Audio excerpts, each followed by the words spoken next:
Hey guys, Wesley here with the rest of the Nostalgia Junkies crew, and we just arrived at Gamers Haven here in Cartersville, and we're pretty excited. We've already talked to John, the owner, about filming in here.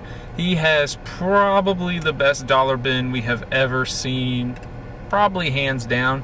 It's, I think, definitely the reason to come here. They don't have a ridiculous wall comics or graded comics or new comics. They're kind of just dipping their toes into that, but as far as retro dollar comics go, this is probably the best place in Northwest Georgia easily. So for what I'm looking for, I bought a lot of their Daredevils already. I bought a lot of their Teen Titans already, so I'm just going to be looking into some older characters such as Thor, maybe Hulk, maybe Fantastic Four. But because the Spider-Mans are not really in the dollar bin, so it's hard to find Spider-Mans.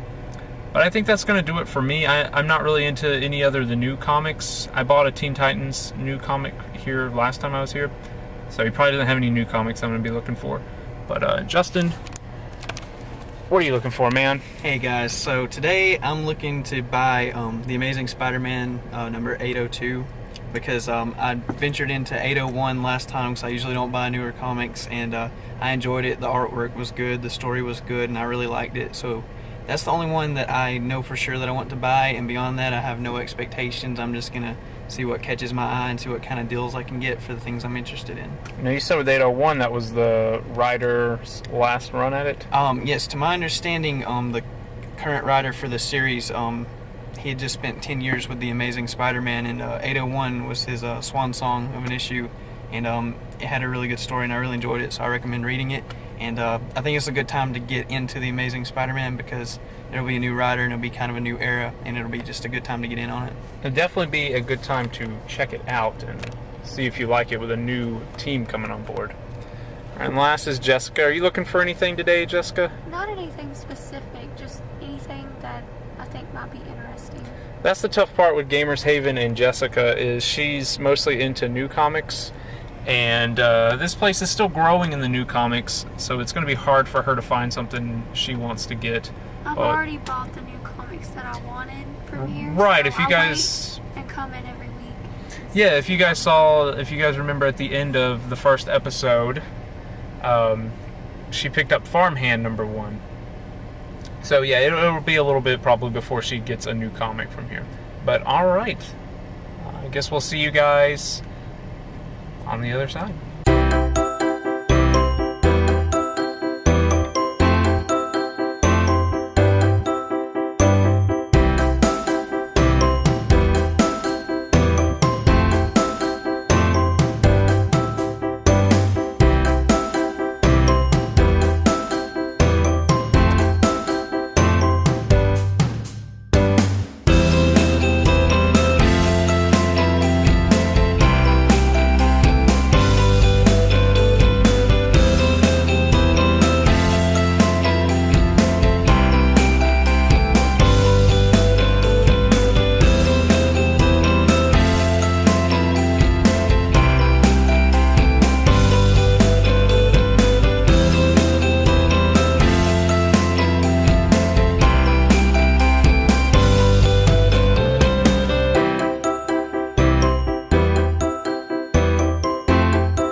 Hey guys, so we had a successful trip to Gamers Haven, had a lot of fun, and I got to pick up a lot of neat things that I didn't even anticipate, so I'm going to talk about those.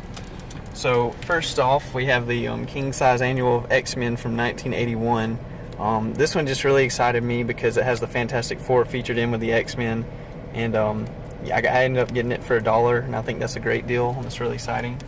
So next, I got a reprint of a comic I've always wanted to read on the Incredible Hulk and Wolverine. So as it words here, presenting the first appearance of Wolverine, and I was just really excited about that because Wolverine's one of my favorite characters. Right here is a personal favorite of mine because I actually have this reprint at home from a toy that came with it when I was a kid, and so I've already read this comic in reprint version. I'm just excited to have the original now, and I got it for $1 also.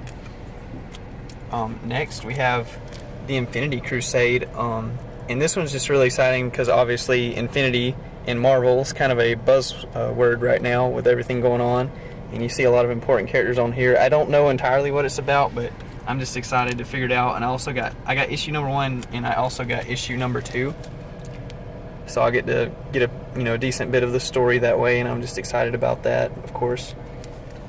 And I achieved my goal because I managed to buy the Amazing Spider-Man issue 802, and starting over with the new writer. I will admit I'm a little bit nervous about the artwork because, as we've said before, we like older comics typically, but I'm excited and I'm ready to move on with the story, and I think it's going to be really fun and enjoyable to read.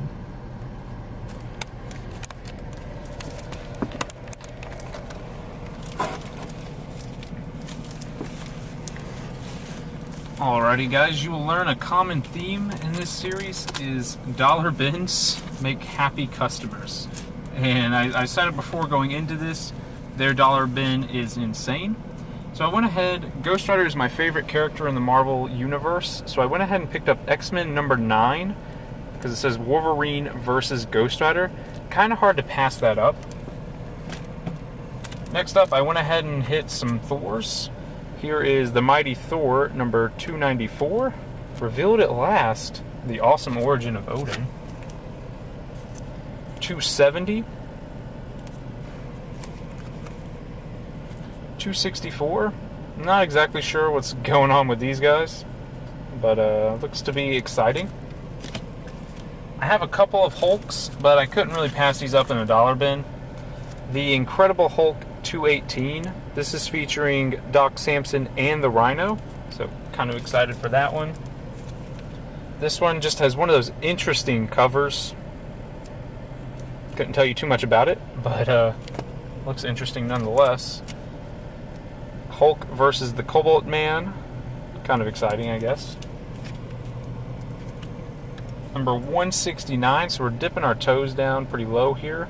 I've seen this one a bunch at other shops. It was in the dollar bin, decided to take a chance.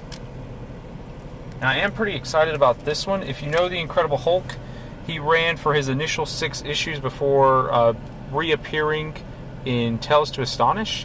So when you see this 116, he started back in the Incredible Hulk with number 102, I believe. So this is actually pretty low for the Incredible Hulk. And then I don't normally go for Iron Man, but these were some pretty low, some pretty good looking ones too. This 169 looks to be in really good shape.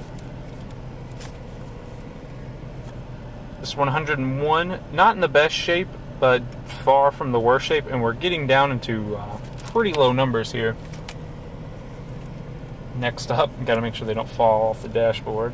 Next up is number 90, so sub 100 Iron Man in the dollar bin. Got a little bit of damage right there, but I'm not going to complain. You can still read it, still present it just fine. And then my last comic I got, yet again out of the dollar bin, Iron Man 63. Not sure the condition, not sure how much it's worth, but I'm never going to pass up on a sub 100 Iron Man for $1. So that's my haul. Kind of really happy about some of those. And I guess if you guys enjoyed this video, do be sure to like it. Try to drop a comment about any of these comics that we got. Subscribe if you want to see more of this, because Gamers Haven has a second part to their store that we didn't even show off. That's all video games, and where they play Magic and D&D and other tabletops. So we didn't even get to show that off. So if you guys want to see the second part of Gamers Haven, go ahead and subscribe and get notifications so you know when we do that video, and all the other videos we're going to be doing where we hit up some of the awesome comic book stores, toy stores, video game stores, flea markets, conventions. We're really going to try to show off the best Northwest Georgia has to offer, and we'd love it if you guys came along with us. So we have been the Nostalgia Junkies, and we will see you guys in the next episode.